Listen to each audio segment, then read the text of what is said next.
name that appears in every decade, every record, every forgotten page. A face no one remembers, yet documented across a century of small-town life. Sevierville kept the secret buried in plain sight, printed in black ink and yellowed paper. And when the archivist finally connected the dots, the pattern became impossible to ignore. Subscribe now, because some American mysteries hide in the most ordinary places. Sevierville sits at the base of the Great Smoky Mountains, a Tennessee town where time moves slower than the Little Pigeon River. The town square holds memories in brick and mortar, stories carved into courthouse steps worn smooth by generations. Main Street still has the same pharmacy that's been there since 1891, selling remedies and gossip in equal measure. It's the kind of place where everyone knows your grandmother's maiden name and your great-uncle's fishing spot. Population never breaks 12,000, and that's exactly how folks prefer it. The mountains watch over everything, silent witnesses to more than anyone living can remember. The Sevier County Historical Society occupies a converted post office on Court Avenue, its shelves sagging under the weight of the past. Dust particles dance in afternoon light that filters through windows unchanged since Prohibition. Boxes of old newspapers line the walls, categorized by decade but rarely opened, slowly turning brittle. Margaret Hayes worked there for 37 years, cataloging births, deaths, marriages, and everything between. She'd seen thousands of names pass through her hands, documented and filed and forgotten. But one name started appearing too often, in places it shouldn't, in ways that didn't follow any pattern she recognized. The first time she noticed was during a routine digitization project, scanning newspapers from 1923. A social column mentioned a church supper, listing attendees, and there it was, E. Calloway. Nothing unusual, except she'd just seen that exact name in a 1945 high school graduation announcement. Same unusual first initial, same last name, same town of 2,000 people. She made a note, thinking perhaps it was a family name passed down, father to son. But the note sat on her desk, accumulating coffee rings while the name kept appearing. Then came the baseball game write-up from 1931, describing a spectacular catch by E. Calloway in center field. The wedding announcement from 1956, where E. Calloway served as best man for the Johnson boy. The 4th of July picnic photo from 1968, showing E. Calloway winning the pie-eating contest. Margaret pulled every reference, spreading them across the archive table like puzzle pieces. 47 documented appearances across 80 years of Sevierville's recorded history. Never a full first name, always just that mysterious initial, always participating, but never quite at the center. She cross-referenced with census records, birth certificates, death notices, property deeds. No E. Calloway appeared in any official government document for Sevier County. No birth registered, no death recorded, no marriage license filed, no land owned. The county clerk searched back to 1785 when the county was first established. Nothing existed in the permanent records, yet the newspapers treated this person as undeniably real. Neighbors who attended church suppers, teammates who played ball, wedding guests who witnessed unions. Margaret brought her findings to the Historical Society's monthly meeting, spreading copies across the conference table. The board members leaned in, reading glasses perched on noses, fingers tracing the highlighted names. Old Thomas Pritchard, 91 and sharp as ever, studied the 1945 graduation photo. His grandfather had been principal of Sevierville High that year, kept meticulous records. Thomas remembered his grandfather's careful handwriting, every student accounted for in leather-bound books. No E. Calloway graduated that year, or any year before or since. But something in the photo caught his eye. A figure standing in the back row, slightly out of focus. The face seemed familiar in a way he couldn't place, like a dream half-remembered. He asked to see the other photographs, the ones where E. Calloway supposedly appeared. Margaret produced 7 images spanning 5 decades, all showing groups, gatherings, community events. In each one, there was someone in the background or edge of frame, never quite in full focus. Always present but never prominent, documented but never clear. The baseball photo from 1931 showed the team celebrating, and there in the dugout, partially obscured. The church supper from 1923 captured tables of families, and someone serving food, face turned away. The picnic from 1968 had a crowd around the pie table and a figure collecting a ribbon, head down. Every photograph contained someone who could be E. Calloway, positioned just beyond perfect clarity. It was as if this person existed in the margins of Sevierville's visual history, always there, never quite seen, documented, but never truly known. Margaret started calling newspaper editors from surrounding counties, asking about their archives. In Knoxville, an editor mentioned they'd noticed something odd during their own digitization project. References to an E. Calloway attending a regional farming conference in 1937.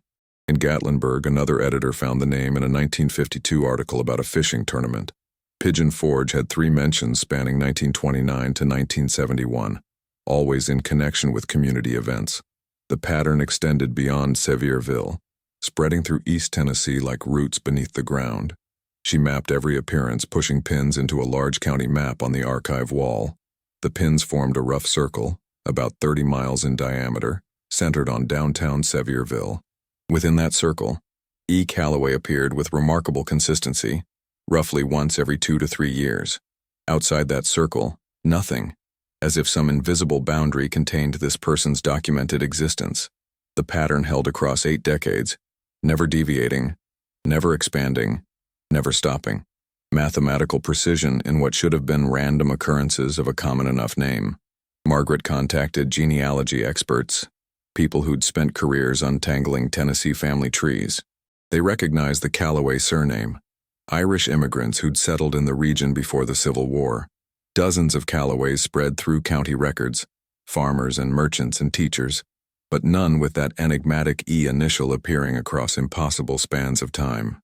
One genealogist suggested it might be a nickname, a family joke, something informal, but nicknames don't appear in formal newspaper announcements and official event coverage. The Historical Society decided to publicize the mystery, thinking perhaps living memory could solve it. They ran a piece in the Sevierville newspaper, asking if anyone remembered an E. Calloway. Calls came in for 2 weeks, mostly from elderly residents sharing fragments of stories. Mary Alice Weston, 86, remembered her mother mentioning someone named Calloway at church functions, but when pressed for details, the memory dissolved into uncertainty, like trying to hold water. Everyone had a vague recollection, but no one could provide a single concrete detail. But this was only the beginning of what they would uncover.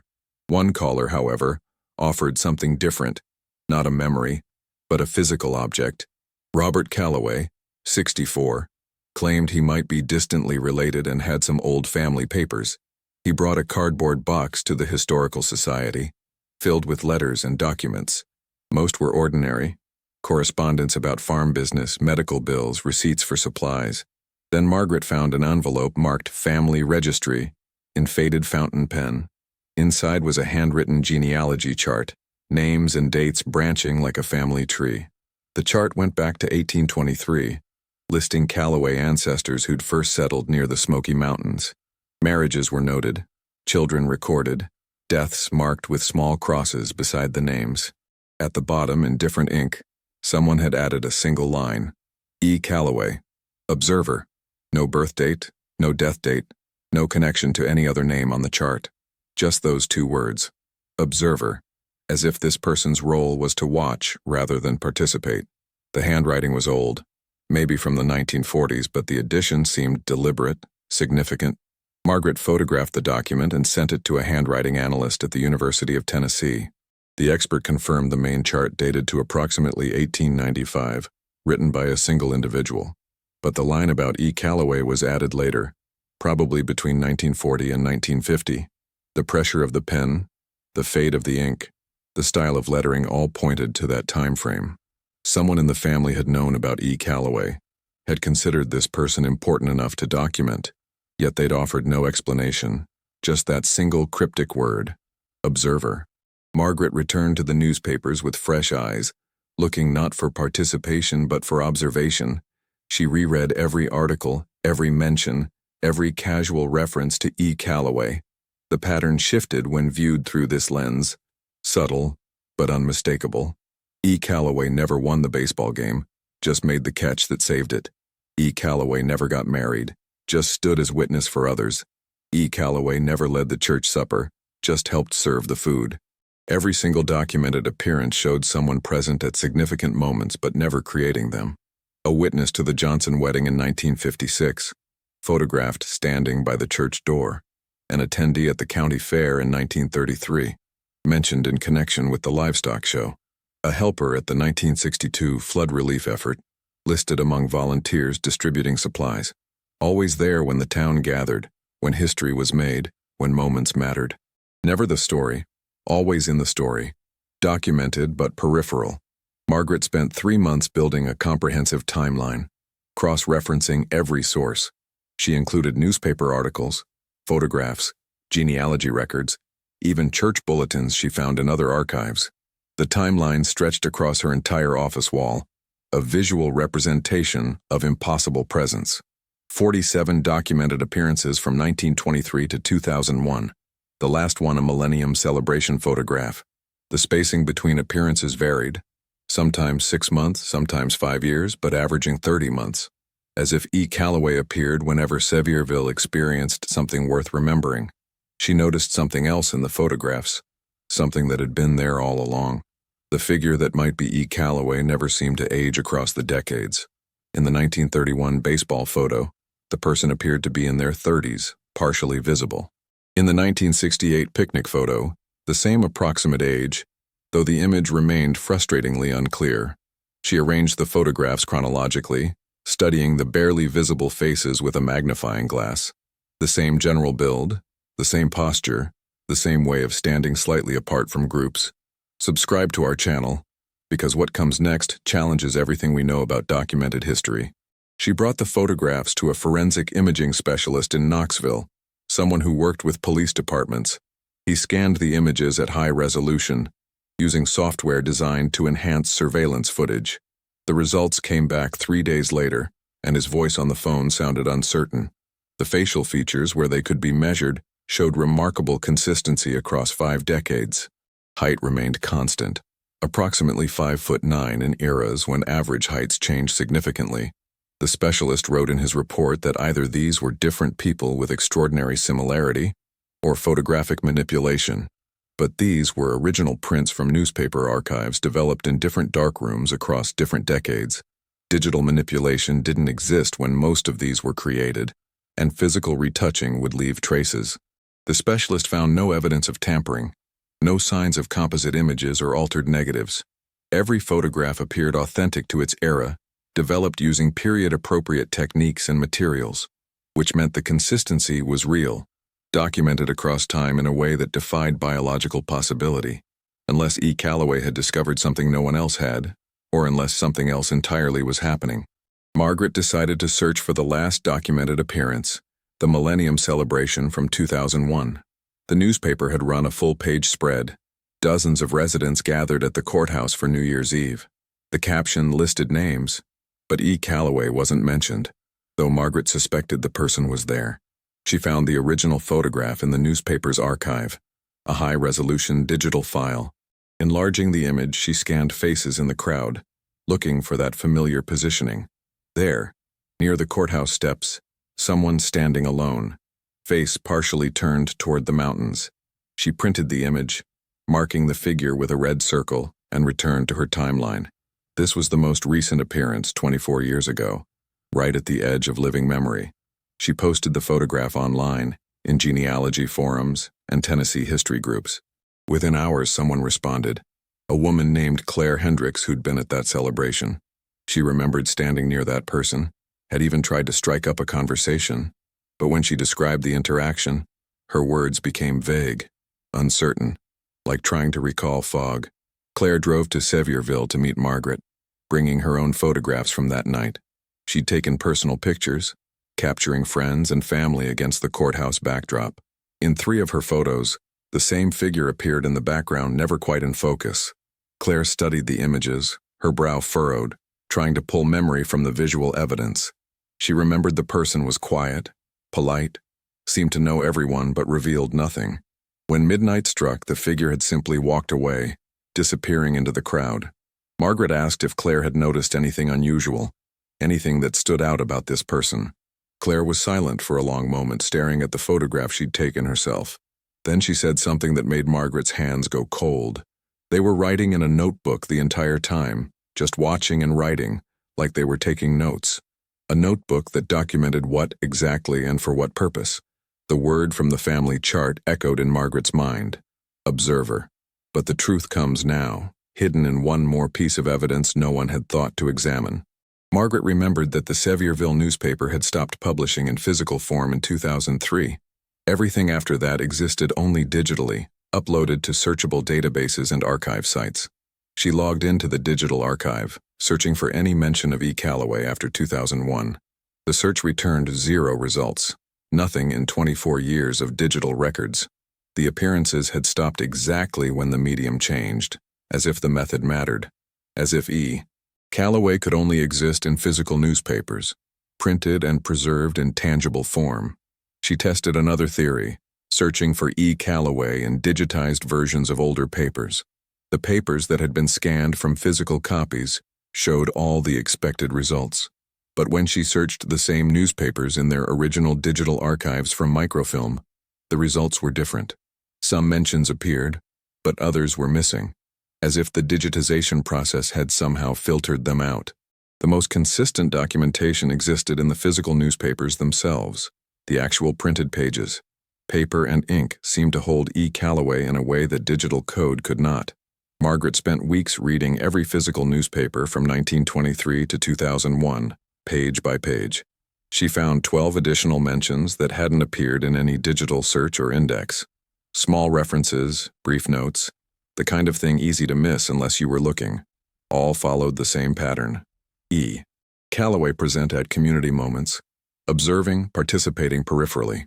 The 47 documented appearances became 59, a more complete picture emerging. And the spacing became even more precise, appearing every time Sevierville experienced something historically significant. The 1929 bank closure that affected every family in town. E. Calloway volunteered at the food bank. The 1952 tornado that destroyed 12 homes. E. Calloway helped with the cleanup effort. The 1977 drought that threatened the tobacco crop. E. Calloway organized a well-digging committee. The 1989 announcement of the new highway that would change the town forever. E. Calloway attended the meeting. Every crisis, every celebration, every moment when the town's story took a significant turn. This person, this observer, appeared like clockwork, documented but unexplained. Margaret pulled every photograph again, arranging them in chronological order across her floor. She studied them late into the night, looking for any detail she'd missed, any clue to understanding.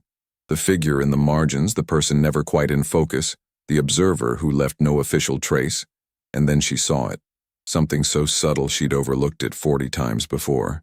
In every photograph where E. Calloway appeared, there was a shadow, but the shadow was wrong.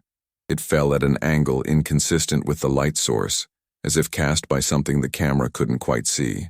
She brought this to the forensic specialist, asking him to analyze the shadows specifically. He was reluctant at first, saying shadows in old photographs were notoriously unreliable, but he agreed to examine them, measuring angles and comparing them to other figures in the same images. His report came back with a single line underlined in red ink. The shadow angles suggest the light source is the subject, not external illumination, as if E. Calloway wasn't reflecting light but generating it, a physical impossibility captured on film. Margaret knew this crossed from historical research into something else entirely. She considered keeping it private, burying the findings, letting the mystery remain unsolved.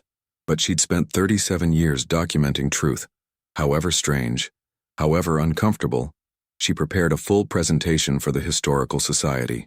Every photograph, every document, every analysis. The board members sat in silence as she walked them through 59 appearances across 8 decades. When she finished, no one spoke for a full minute, the implications too vast to immediately process. Thomas Pritchard broke the silence, his 91-year-old voice steady and thoughtful. He told them about a story his grandfather had once mentioned, late at night, after too much whiskey, a family legend among the original Sevierville settlers, passed down, but never officially recorded. They said the mountains had a witness, someone who watched over the town's story. Not a ghost, not a guardian angel, but something else, someone tasked with observing. The old-timers called it the Keeper of Days, present whenever history needed remembering. The board voted to include Margaret's findings in the archive. documented but not publicized. They felt the story was too strange for casual telling, too significant to dismiss. The evidence was undeniable, 59 documented appearances with photographic proof, but the explanation remained beyond their reach, beyond conventional understanding. So they filed it carefully, preserved it properly, and waited for someone else to add the next piece. Because Margaret's research had revealed something they all now understood, E. Calloway was still out there. The pattern suggested another appearance was due, the spacing calculated, the rhythm established. 24 years since the last documented sighting, longer than any previous gap. But Sevierville had gone through significant changes in those years, perhaps changes significant enough. The town had grown, tourism from the Smokies bringing new people, new businesses, new stories. The old family still lived there, still remembered the traditions, still kept the town's memory alive. And if the pattern held, if the theory was correct, E. Calloway would appear again soon. Margaret created a protocol, instructions for anyone who might encounter this mysterious observer. Document everything, photograph from multiple angles, try to engage in conversation, ask direct questions. Most importantly, look for the notebook, the record that E. Calloway was supposedly keeping. Because if this person had been documenting Sevierville since 1923, that notebook would contain something extraordinary. First-hand observations of nearly a century of American small-town life, witnessed and recorded. The ultimate primary source, if it could ever be found, if it even existed in a physical form. She left the protocol in the archive, filed with all her research, available for whoever came next. Because at 71, Margaret knew her time as Sevierville's historian was coming to an end. Someone younger would inherit this mystery, would continue the search, would maybe find the answers. All she could do was document what she'd discovered, preserve the evidence, protect the story. 59 appearances across 80 years, captured in newspaper ink and photographic emulsion. A mystery that existed in the margins of history, real but unexplained, documented but impossible. The last thing Margaret added to the file was a note, handwritten on Historical Society letterhead. To whoever reads this, E. Calloway is real. The documentation proves presence even if logic denies possibility. If you encounter this person, remember they're an observer, not a participant. They watch our moments, record our history, witness our story without changing it. I don't know what they are or why they appear, but I know they matter. Sevierville's history includes them, whether we understand it or not. Keep watching, keep documenting, keep searching. 6 months after Margaret filed her report, something happened in Sevierville that drew national attention. A time capsule from 1925 was discovered during courthouse renovations, sealed behind a cornerstone. The mayor announced a public opening ceremony, inviting residents and press to witness history. Margaret attended, her historian's heart eager to see what the past had preserved. The copper box was pried open carefully, revealing newspapers, photographs, and handwritten letters. And there, at the bottom, a leather notebook with Town Record embossed on the cover. The mayor began reading entries, observations about daily life in 1925 Sevierville, weather patterns, crop yields, births and deaths, disputes and resolutions, all carefully noted. Then he paused, his face puzzled, and held up the final page for everyone to see. Written in the same handwriting that filled the notebook, dated the day the capsule was sealed. This record ends here, but the observation continues. E. Calloway, 1925.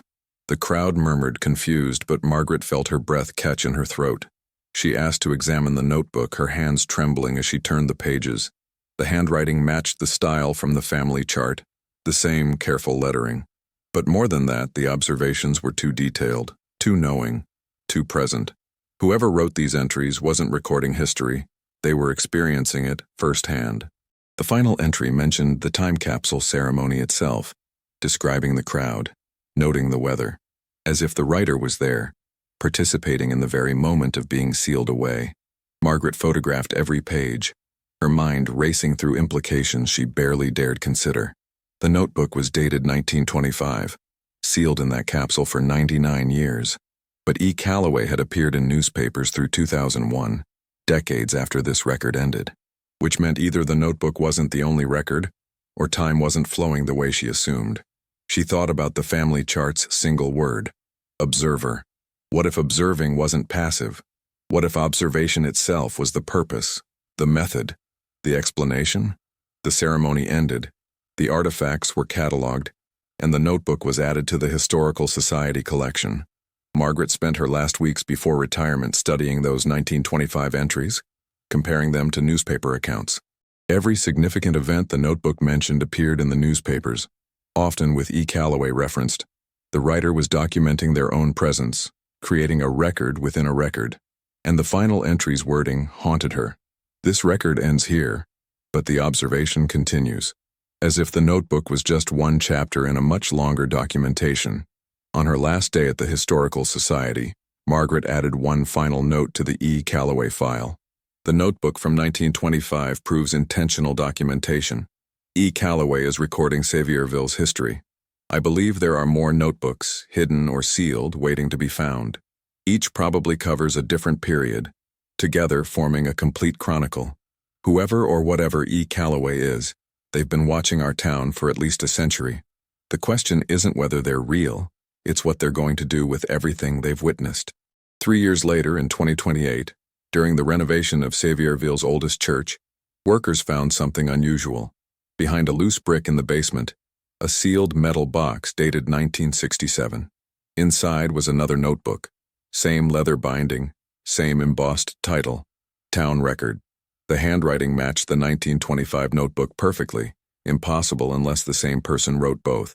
Entries covered 1945 to 1967, documenting post-war changes, the rise of tourism, cultural shifts. And the final entry, dated the day it was sealed. This record ends here, but the observation continues. E. Calloway. The discovery made regional news. The mystery of E. Calloway spreading beyond Sevierville. Researchers came from universities, paranormal investigators from across the country. But the Historical Society, remembering Margaret's work, maintained careful control of the narrative. They documented everything, preserved the evidence, but refused to sensationalize the mystery.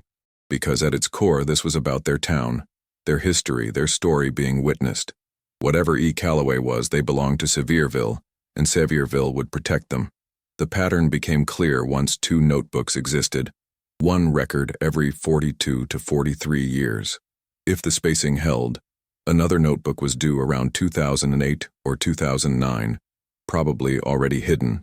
The Historical Society organized careful searches of buildings undergoing renovation or demolition. They trained volunteers to recognize the leather binding, the careful handwriting, the deliberate sealing. 5 years passed with no discovery, then 7, then 10. People began to wonder if the pattern had broken, if the observation had finally ended. Then in 2038, a woman named Sarah Chen was clearing out her grandmother's attic in Sevierville. The house dated to 1892, one of the oldest residential structures still standing. Behind a false wall panel, she found a wooden box her grandmother had never mentioned.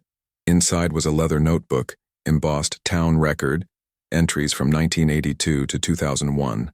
The final entry described the Millennium Celebration, the crowd at the courthouse. This record ends here, but the observation continues. E. Calloway. The next record begins in new forms. Sarah brought the notebook to the Historical Society, which had been expecting it for years. The new director, a young historian named Marcus Webb, had studied Margaret's entire file. He read the final entry carefully, noting the unusual addition. The next record begins in new forms. Every previous notebook had the same ending, but this one added something new. Forms, plural, suggesting the method of observation was changing, adapting to a different era.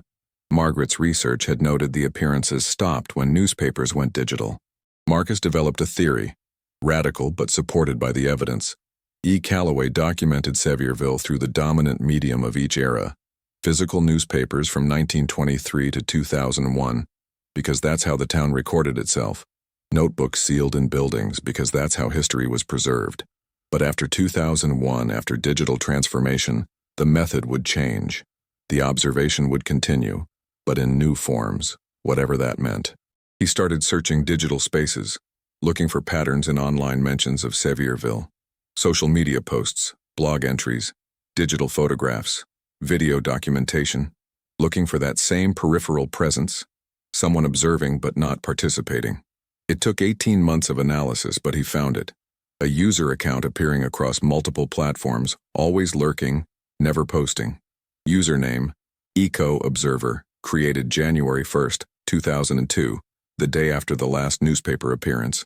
The account had no personal information, no profile picture, no friend lists, but it had viewed or attended virtually every significant public event in Sevierville since 2002. Digital footprints showed presence at town meetings, school graduations, community fundraisers. The same pattern Margaret had documented in newspapers, now translated to the digital age. Always present, always watching, always documenting, but never interacting. The observation had continued exactly as promised, just in new forms. Marcus tried to contact the account, sending messages asking about E. Calloway. No response came, but the account's activity increased, viewing his research, following his work. He published his findings in a regional history journal, connecting the notebooks to the digital presence. The article went viral in academic circles, bringing attention back to the Sevierville mystery. But Eco Observer never responded, never confirmed, never denied. The observation continued in silence, documented but still unexplained. Now in 2045, researchers know E. Calloway has been observing Sevierville for at least 122 years. 4 notebooks have been found, a digital presence confirmed, photographic evidence spanning decades. But the fundamental questions remain unanswered. Who, what, why, and how? The town has changed around this mystery, grown and modernized and evolved. Yet the observation continues, adapting to each era, persistent and patient. Sevierville carries this secret in its history, a witness no one can quite explain. The Historical Society maintains the E. Calloway Archive, the most visited collection they have. People come from across the country to see the notebooks, read the entries, study the photographs. Everyone leaves with the same question. Could this be happening in their town too? Could there be observers in other small American cities, documenting and watching and recording? Marcus Webb now believes Sevierville isn't unique, just the only place where someone noticed. How many E. Calloways might exist present in margins, documented but invisible? The latest notebook, the one from Sarah Chen's attic, contained something the others didn't. A list on the final page, written smaller than the rest, almost like a footnote. Names of other towns scattered across Tennessee, Kentucky, Virginia, North Carolina, places similar to Sevierville, small mountain communities with long histories. No explanation accompanied the list, just names and approximate populations. Marcus has begun reaching out to historical societies in those towns, asking if they've noticed anything unusual. 3 have responded positively, describing similar patterns in their archives. Repeated names with no official records, photographs with figures never quite in focus. The mystery extends beyond Sevierville, connected through mountain communities. A network of observations spanning Appalachia, documenting small-town American life. But coordinated by whom, and for what purpose, remains completely unknown. The observation continues, in Sevierville and beyond, silent and unexplained. Margaret Hayes passed away in 2031, age 94. Her life's work preserved in those archives. Her obituary in the Sevierville newspaper included a small notice at the bottom. Margaret documented the undocumentable and preserved the impossible. She will be missed. 3 weeks after her death, a leather notebook appeared at the Historical Society. No one saw it delivered, it simply appeared on the front desk one morning. Inside was a single entry. Margaret Hayes, historian, 1937-2031. She understood. E. Calloway. The observation not only continues, it acknowledges those who notice it. Margaret had spent decades researching this mystery, and in the end, the mystery recognized her. A reciprocal observation, the watcher watching the watched watching back. Marcus keeps that notebook in a special case, separate from the time capsule records. It represents something different, a direct communication rather than sealed preservation, as if E. Calloway wants to be found now, or at least wants to be properly understood. The town of Sevierville has embraced its mystery, incorporating it into local identity. Tour guides mention E. Calloway when discussing town history, the observer who documents their story. Some residents leave notebooks in public places, hoping to contribute to the ongoing record.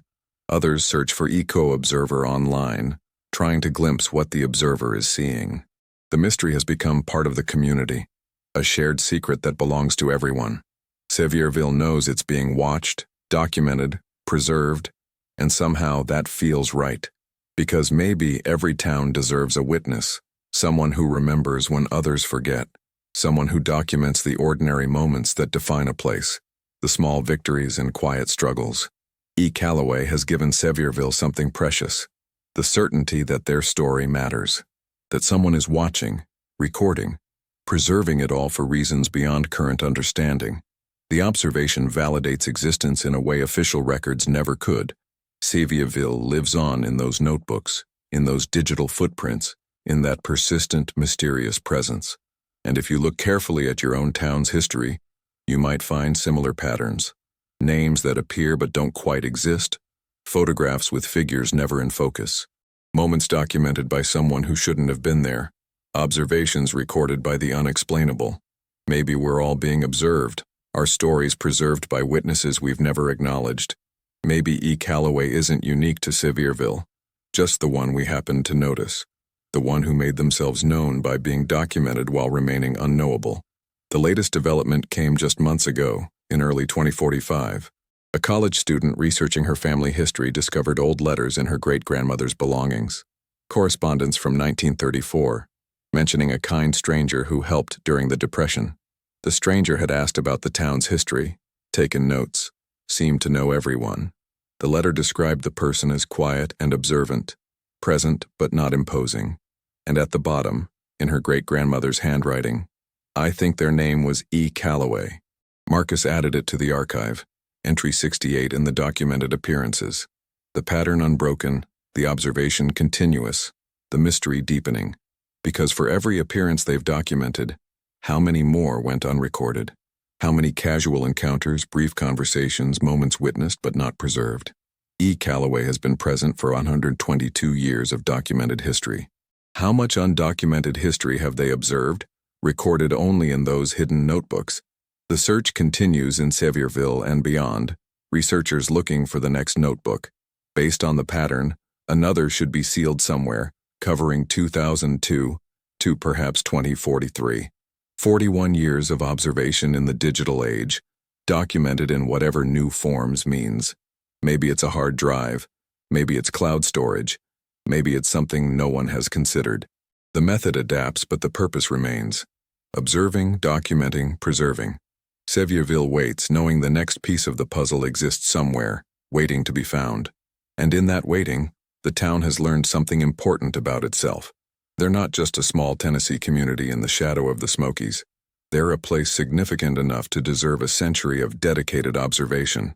Whatever E. Calloway is, they chose Sevierville, and that choice means something. It means their story matters. Their history deserves preservation. Their community has value. The mystery validates them in ways they're only beginning to understand. Children growing up in Sevierville now learn about E. Calloway in school. The observer has become part of their education, their culture, their identity. They grow up knowing someone is watching, documenting, remembering. It shapes how they think about community, about history, about the importance of ordinary moments. Because if E. Calloway thinks Sevierville matters enough to observe for 122 years, it must be true. The town has internalized the mystery, made it part of who they are. Marcus Webb continues Margaret Hayes's work, expanding the archive, following new leads. He's connected with researchers in 17 other towns, comparing patterns, sharing evidence. A network of small American communities, all with similar mysteries, all being observed. The implications grow larger with each connection, suggesting something vast and coordinated. Not one E. Calloway, but many. A system of observation spanning the country, documenting small-town America, with dedication and patience that defies normal understanding. But what happens to all that documentation, all those observations, all that preserved history? The notebooks are sealed away. The digital presence only watches. No output is ever shared. It's pure observation for observation's sake, documentation without apparent purpose. Unless the purpose hasn't revealed itself yet, unless all of this is building towards something. a comprehensive record of American small-town life across more than a century, the most complete chronicle of ordinary existence ever compiled, if it could only be accessed. The latest theory among researchers suggests a future revelation, that all this documentation is being preserved for some later purpose, some eventual understanding. Maybe E. Calloway represents something preparing humanity for its own history. Maybe in 100 years, these records will be unsealed, providing unprecedented historical insight. Or maybe the observation is the point, the act of witnessing itself being what matters, not preservation for future use, but acknowledgement in the present moment. Sevierville doesn't need the answers to embrace the mystery. The town has learned to live with the unexplained, to value the questions over the solutions. E. Calloway is part of their story now, woven into the fabric of community identity. Visitors come seeking the mystery, students research it, residents protect it. The observer has become the observed, the documented now documenting themselves.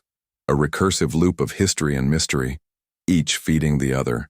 And somewhere, right now, E. Calloway is watching. Maybe standing in the back of a town meeting, notebook in hand.